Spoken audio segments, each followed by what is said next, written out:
Hey, welcome into Cajun Red Zone Radio here and CajunRedZone.com. We're talking to defensive line Coach Edwards.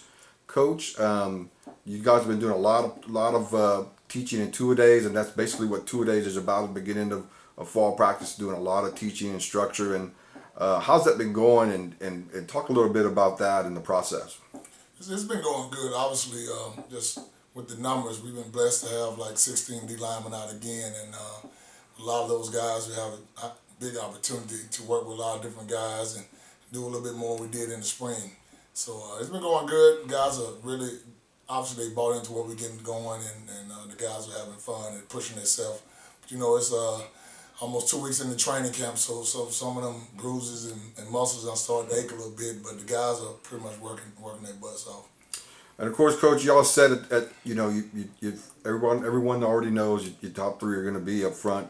They're going to be Juice Hamilton, McCray, and Ringo. But there's a lot of opportunity for playing time behind those guys, and that's what camp's all about. And talk about some of the battles that's going on there, because some of the coaches on the staff been excited and out there tweeting. Romaine's name's been thrown out there, and heard Coach Hutchman, give him some kudos. Blaine Winston, talk about some of those kids. Yeah, well, obviously we blessed to have the big three, but I think the signature of the D line the last 2 years and on our bowl championship runs have been our numbers, and obviously we've had a great opportunity to develop guys. I think Coach Witt has done a great job of getting guys stronger, and we got some big young kids coming along. Like you said, Romaine Douglas is a kid from South Florida. He's coming on. He's a real active guy. Blaine Winston is a Louisiana guy up in that Monroe area. He's a guy that's made his mark. And then we got the newcomer, the transfer from Fort Scott, Marquise White is the third guy, who's another guy that's been made his mark too. So that's three guys behind the big three. And obviously we still have Prater and Marvin Martin. So we're talking about five guys other than the big three starting guys that's going to have a great, significant opportunity to, especially early, because he's hot. You want to be able to play people early. You want to have numbers. So I think those five guys are going to be the great addition right now. And we still have Dunbar, who's a guy that's got an outside chance to be in that rotation as well. Now, Coach, talk about what each one, because they're a little different. Each one's a little different. Blaine and Marquise are basketball type athletes that also play football. Yeah. And so they're different type of body. Romaine's a kid who played both tight end and D end in high school, so he has some athletic ability. And of course, Carmichael is more of a true nose tackle, gap type defensive tackle. So talk a little bit about each one of the differences in those guys.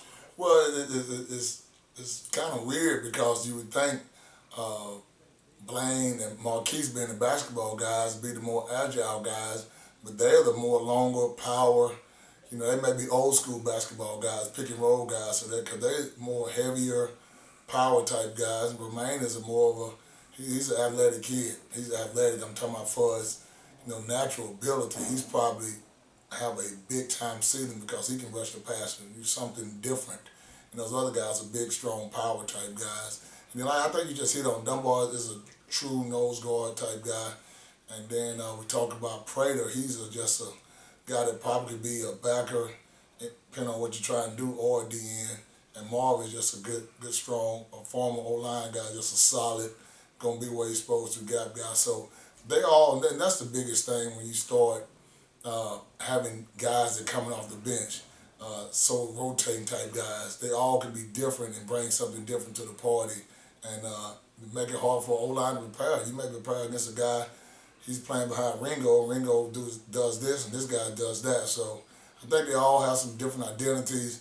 The biggest thing is they all young. They all will be redshirt sophomores, pretty much. The Blaine, the Romaine, and Dunbar will be redshirt freshmen, but the rest of the other three will be redshirt sophomores. So it's really exciting to see 2 or 3 juniors, 2 or 3 sophomores, and 2 or 3 freshmen. You're talking about 9 guys is going to be able to hold this stable down for a while. Of course, Coach, these younger kids are making the decision tough on you guys, because you're going to have to probably pretty soon. You're going to have to start getting ready for Arkansas and game plan, so you're going to have to finalize maybe your depth chart at some point, and start getting more reps with those guys. Well, it ain't hard on me. It's on them. I just believe what I see. You know, I just listen. The job of a coach, a lot of times coaches say, I got to make some tough decisions. To me, you just look and believe what you see and let the film going to tell you who need to be in there. They going to tell you need the reps by their actions, by their dedication, and by what they putting on film. So, but it'll be exciting. You know, obviously, one thing about the D-line position, it's kind of unique. Pretty much O-line is not a lot of rotation. If you're in the top 2 or 3 deep as a D lineman, you can go into a game knowing you will have a role. In some other positions, you know, it ain't like you rotate quarterbacks, you usually don't rotate DBs. So it's one unique position that it is a lot of flexibility, and which is good for me because it keeps your meeting room nice. Everybody know they're going to have an opportunity to play. But it's going to be some tough decisions on some guys. Just being realistic, I know I'm trying to make it sound good, but realistically, it's going to be some guys that might have to be on a scout team this week, and that's what it's all about. You bust your butt, you work hard, and we all know football is the one sport that if you throw it out there, that ball will bounce anyway. So you never know how it's going to work out. So the good thing is we have numbers, we have people, and everybody's hungry, and all those kids are excited about the opportunity to play. Coach, last question. We're going to let you go. It's a busy Thursday. I know you have other things going on. How does this group, as a group, compare to your group last year? Because you had some talent in that group. You got a Mecca in the NFL. You know, Cordian got a chance, an opportunity in the NFL in camp. So you've had some talented guys leave in that group. How does this group compare to that group? Well, this is the first time. The last 2 years, I've had 4 seniors each time, and guys that thought it was their time, understood what it took. And last year I had 4. Obviously, 2 just NFL type guys. Then we had another 2 in Duhan, who was a 2-year start on special teams, so he was a guy that understood the game. So you're talking about losing a lot of, not necessarily the best players, but just maturity. Usually the older team wins. And so that's probably the only uncertainty to me, is just having one senior, being Brandon McCray, being the only guy that's a senior. And obviously we've been blessed to have senior talent, but still that leadership is what we try and develop now. And we've done things all summer and all spring to help them learn to be leaders, and I think it's paying off now. But to me, that's pretty the biggest difference. But I think this could be the more talented group. You know, if the light come on and they understand the opportunity. You know, you got guys that never really played, so you don't really know what they're going to do come game day. You have thoughts and you have processes, but until you see them do it, you never know. So it's a little uncertainty because the guys haven't done it before, but realistically, I never had a first-team all-conference guy, but I always wind up with one.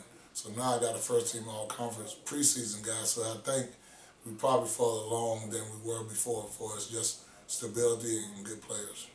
Well, Coach, that's a good thing to have, and I know Cajun fans are really excited about this young group, and we look forward to hearing more about them as the season progresses and they get out on that field and make some plays. We want to thank Coach a lot for helping us out here today, and Coach, good luck to you guys, and we'll be back talking to you soon. All right, BJ, thanks, man.